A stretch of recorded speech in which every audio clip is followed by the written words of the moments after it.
That is the house in which I live. My parents' house. Here I am going to work.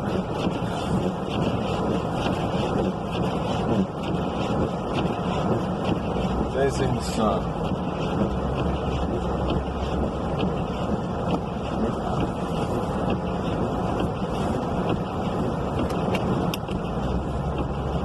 I was just listening to an interview with Laurence Olivier on the Dick Cavett Show. You remember that? Anybody? You oldsters?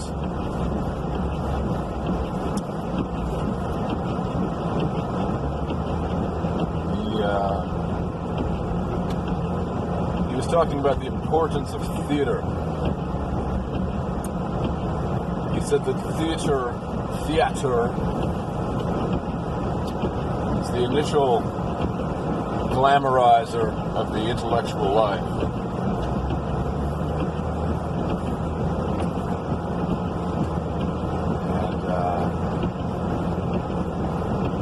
And suggested it was important for that basis,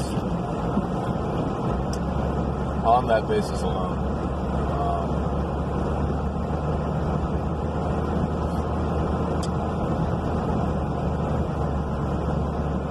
At one point, I wanted to be an actor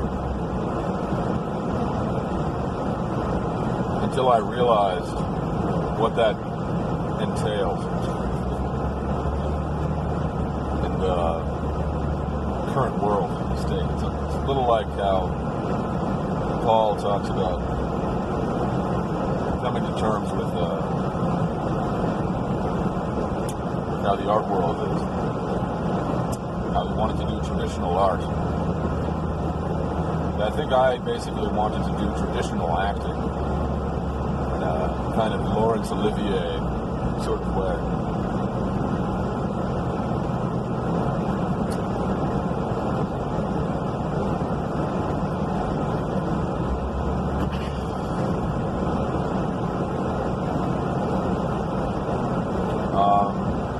But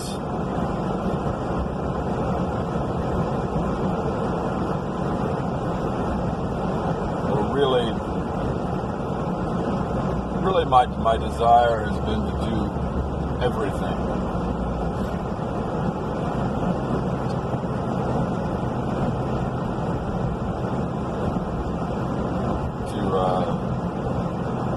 To kind of have it all. That's sort of the dream. But as you can point out,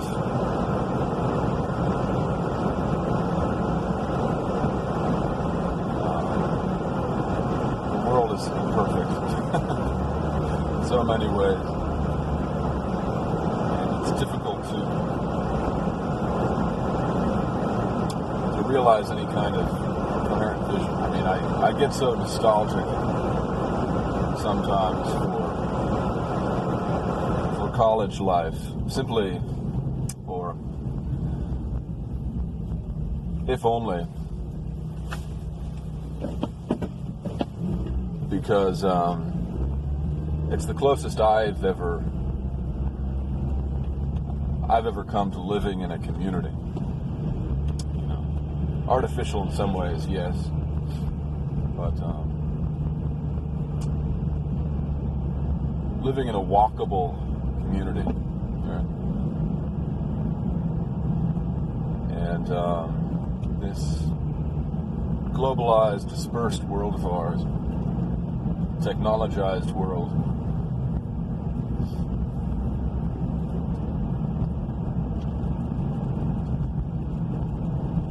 etc., etc.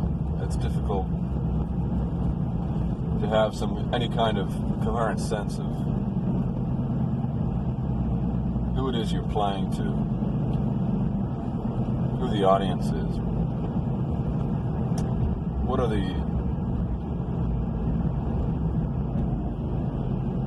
what the stage even looks like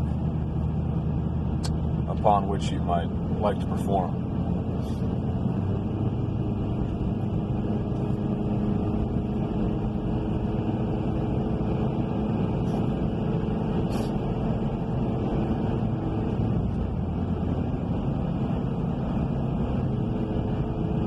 So you end up sometimes thinking about the stage, how to make that stage where you want it. I don't know.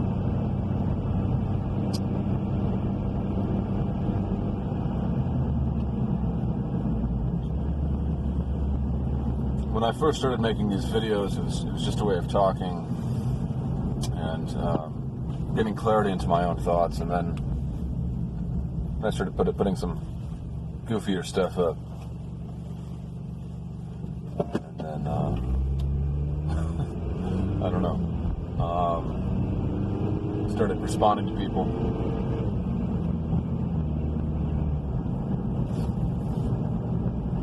I guess what I'm trying to do a little bit is survey my intentions and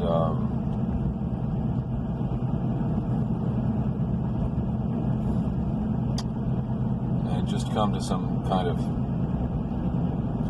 ideally,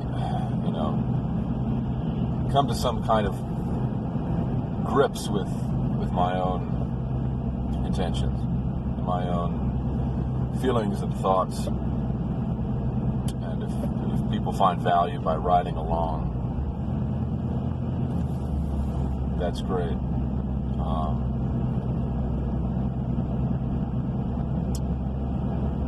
But I just want to stay true to that intention, I guess, and to just re-articulate that intention.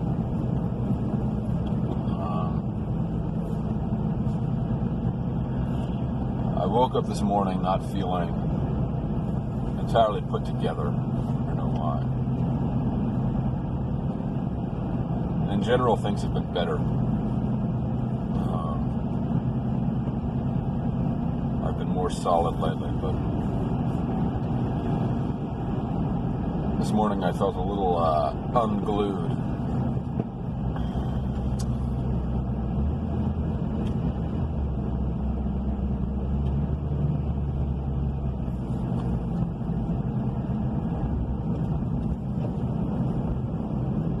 Unglued was a, just can't help remembering. Unglued was a term that was in the news a while ago, about a year and a half ago.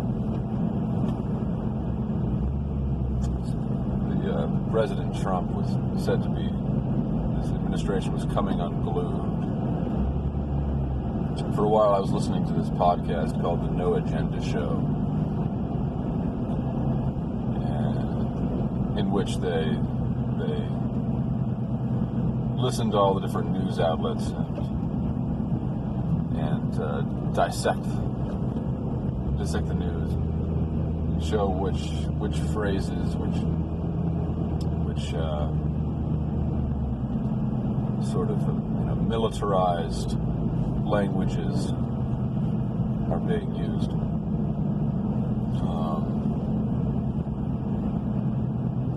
It's just a sidebar.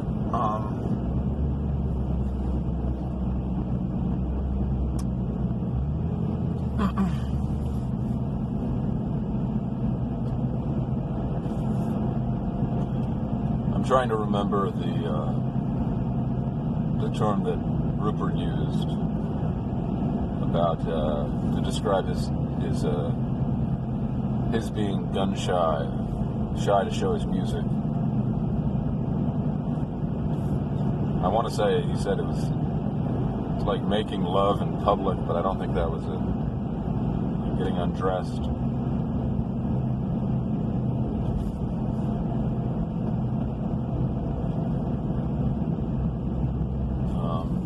The reason I was watching the Laurence Olivier interview is because Laurence Olivier was acting in this movie, The Entertainer, that I started last night.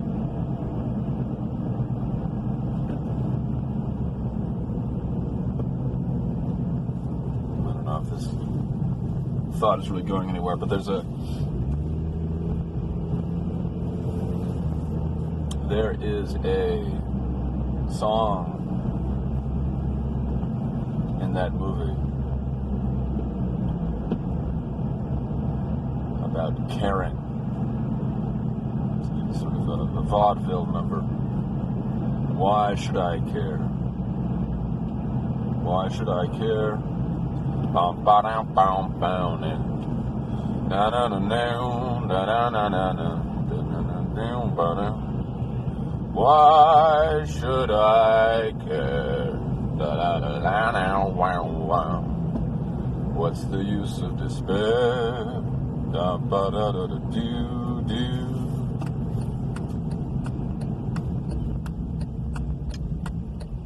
And I was noticing in the Dick Cavett interview with Laurence Olivier,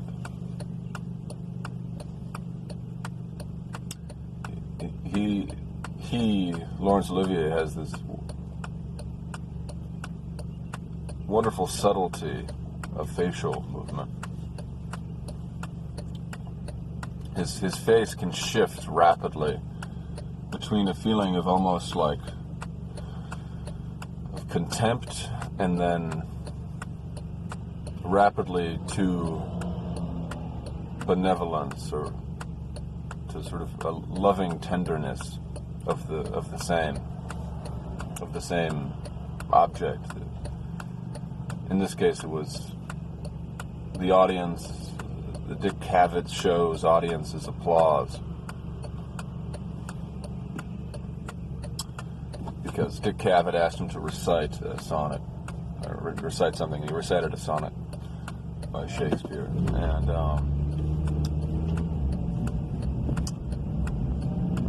and the audience applauded, and you could tell that his facial expression seemed to suggest that it was too much applause or something like that.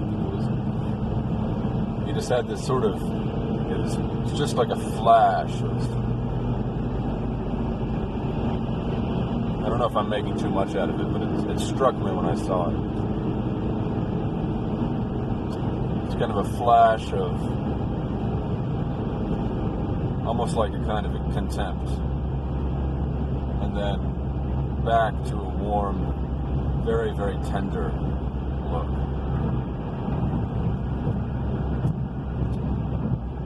The way his face had of sort of bouncing between those two extremes, just suggesting it not even strongly enough that you would even notice.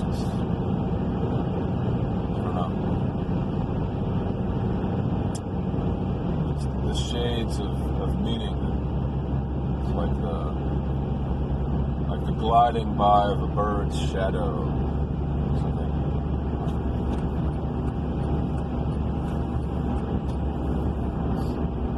The way sunlight falls through parted clouds that pass overhead. Just a momentary shifting of light.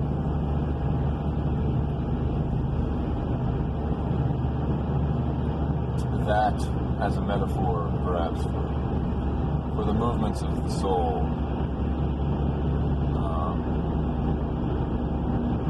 The weather system of the soul.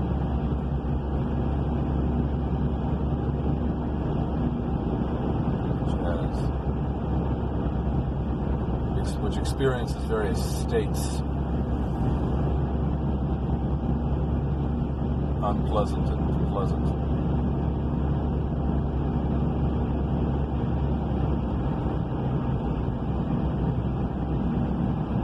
There exists a tension in art and all things, really, between the old and the new.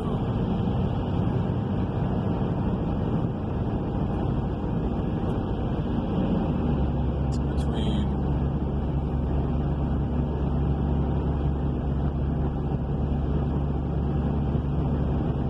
tradition and keeping to what has been true in the past, and then life, and then being true to life, which is something new. No one is born old.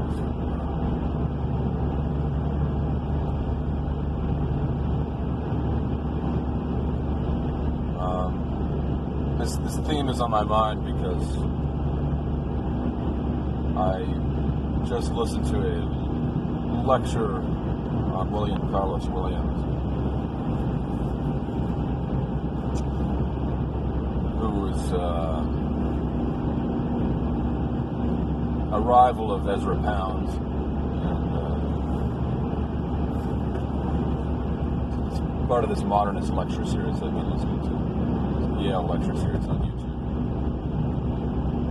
And as a poet, William Carlos Williams was always trying to reinvent everything. He was extremely wary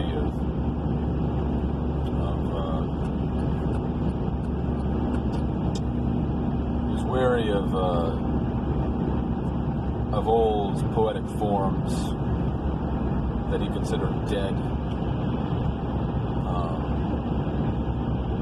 He was a kind of, poetic cubist, proto-cubist in his poetry. He's always sort of shifting things up, blending the surface with the perspectival space. A poet of the eye, in both senses of the word eye.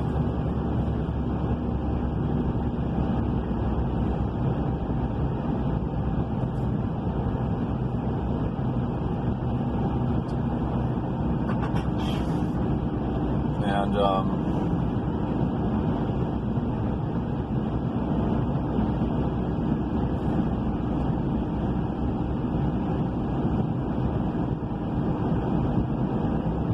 I sense sort of at the bottom of my psyche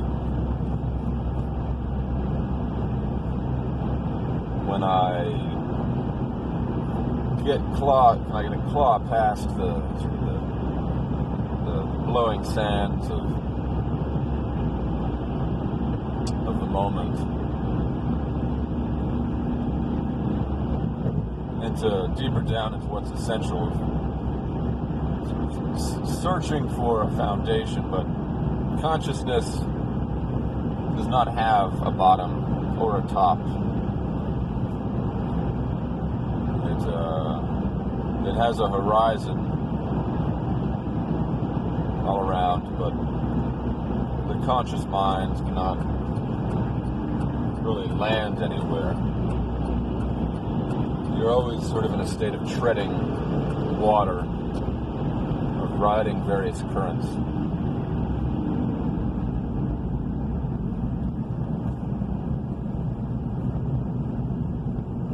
But,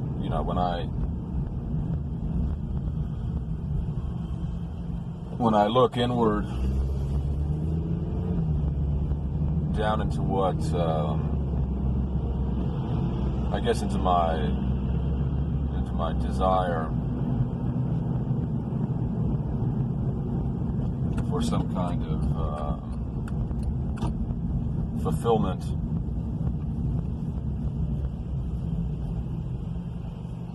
try to form shapes out of the mist. There's there's a Janus-faced, a two-faced God.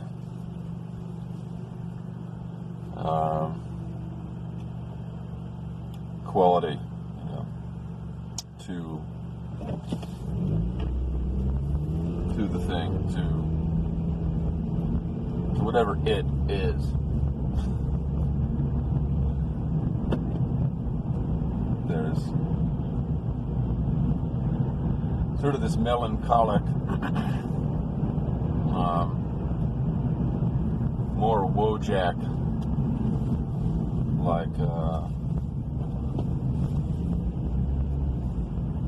sort of sad God desirous, kind of dipping its tongue into the teacup of profundity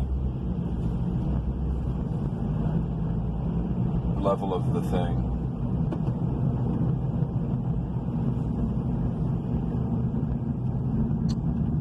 And then, on the other hand, if I can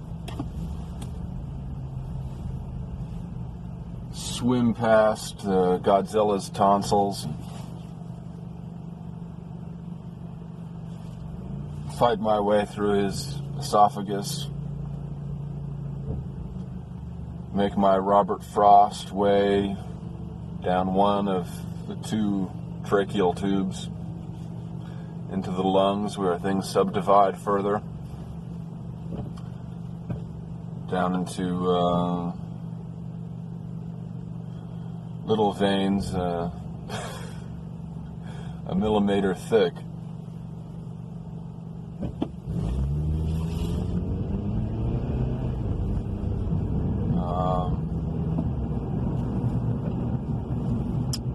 Find the Pepe, the laughing god,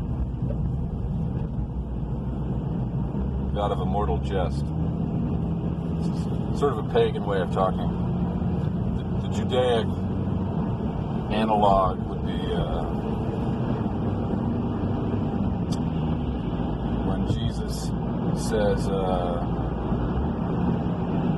after the Pharisees complain that Jesus is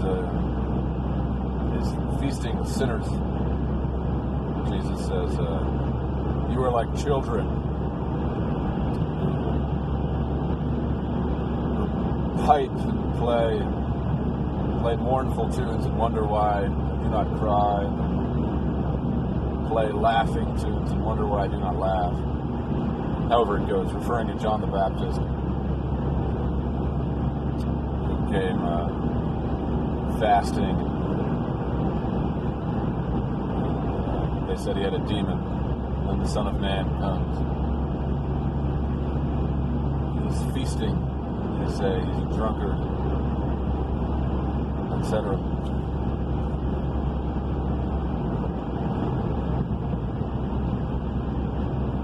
So, sort of dual quality of man.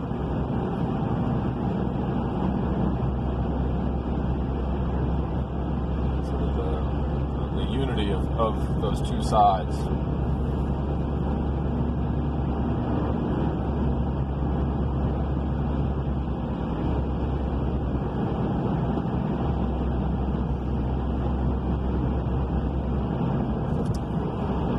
Somehow true repentance and truly serious, truly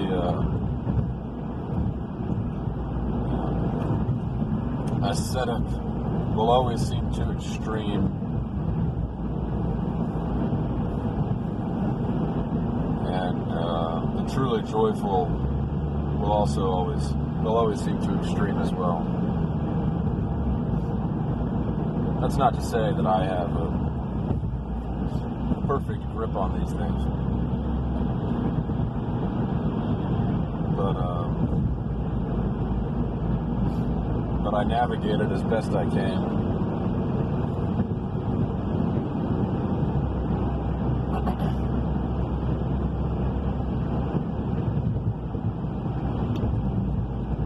John Prine apparently has coronavirus. I wonder how he's doing.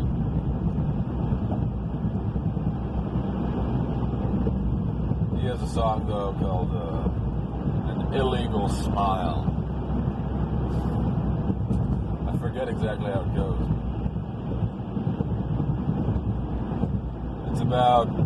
The song's about being down.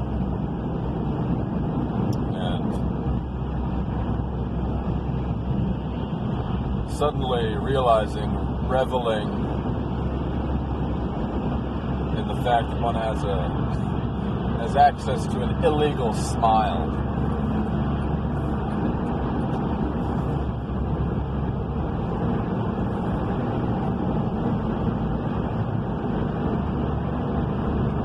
which I quite like,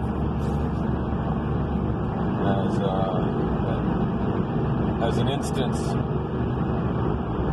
of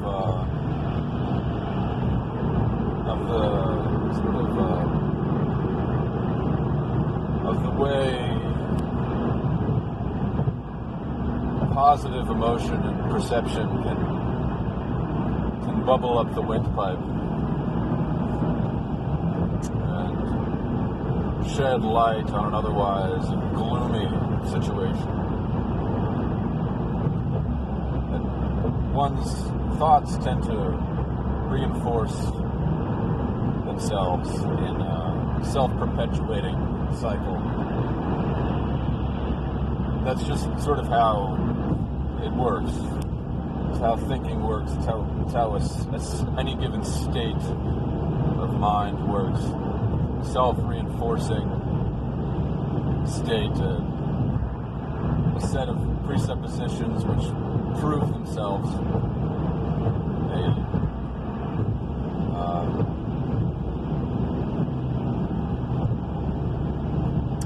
A Gordian knot.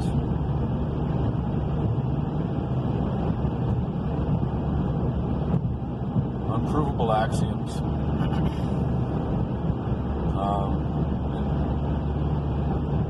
In part because consciousness is something groundless, is something. The mind is a kind of balloon, a bobble.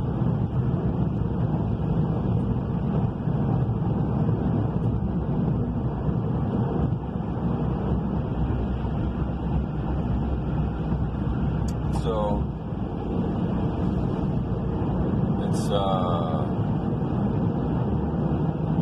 it's exhilarating and sometimes just kind of lovely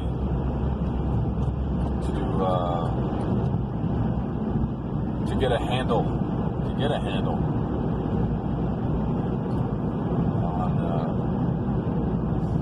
on the turnstile.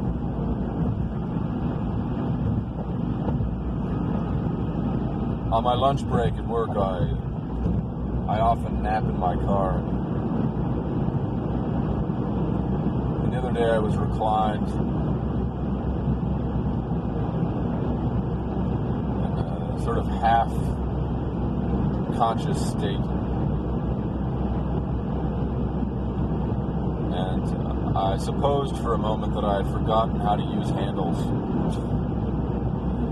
and how I would be trapped in my car, not because it was locked, because I'd forgotten how to use handles. It struck me as amusing at the time, I mean.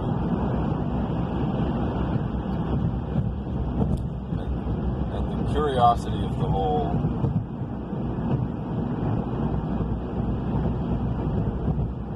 my whole life struck me. Sometimes I'm happier than a butcher's dog. At other times I'm more scared than a lumberjack's tree.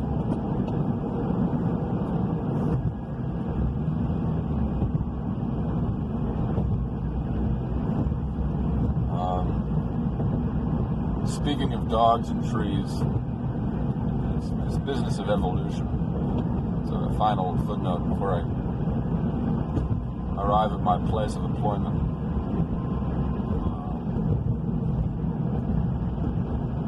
I don't want to have to be that guy, necessarily, who makes a stink over evolution. I'm willing to go with the flow. And Paul very neatly takes a detour around the whole issue via, his anti-materialism, saying that the issue becomes moot once one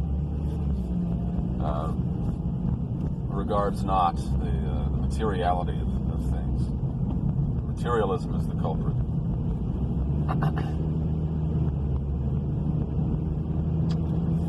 I don't think that's really the complete story. Is all. I accept that, but I don't think that's complete.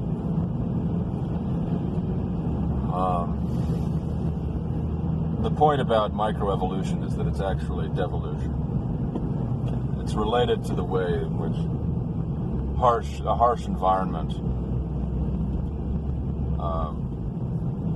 encourages immunity through callousness. You can see that emotionally, psychically, also biologically. It's a kind of unified theory in that way. The theory of evolution was born out of Darwin's researches in the Galapagos Islands.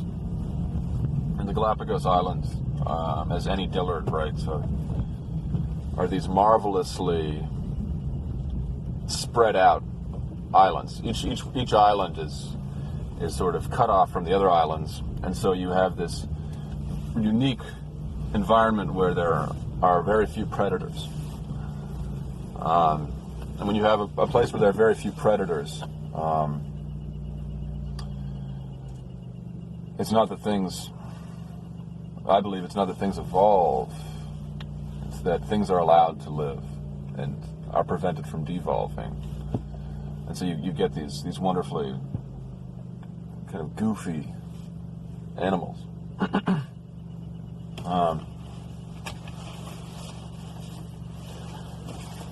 Because they haven't had to cope with all of the harshness of a fallen world like we have.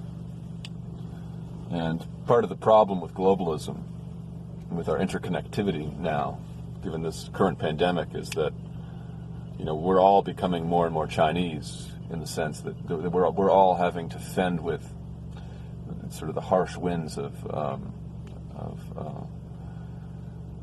the fallen world in ways that we haven't before. I mean, we also have redemption, Christ, and we have hope. We should have hope. But the hope is of a kingdom not of this world.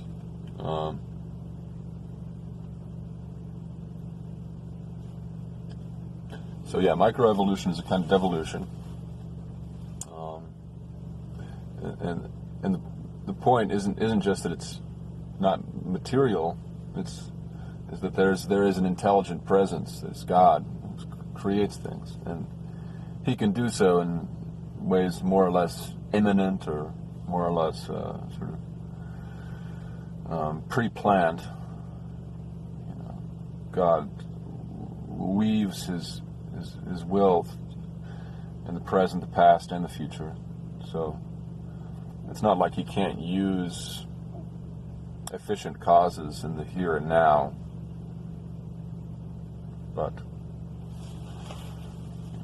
speaking of, this pandemic as a kind of punishment deserves further thought, as a kind of divine punishment. Anyway, that's all for now.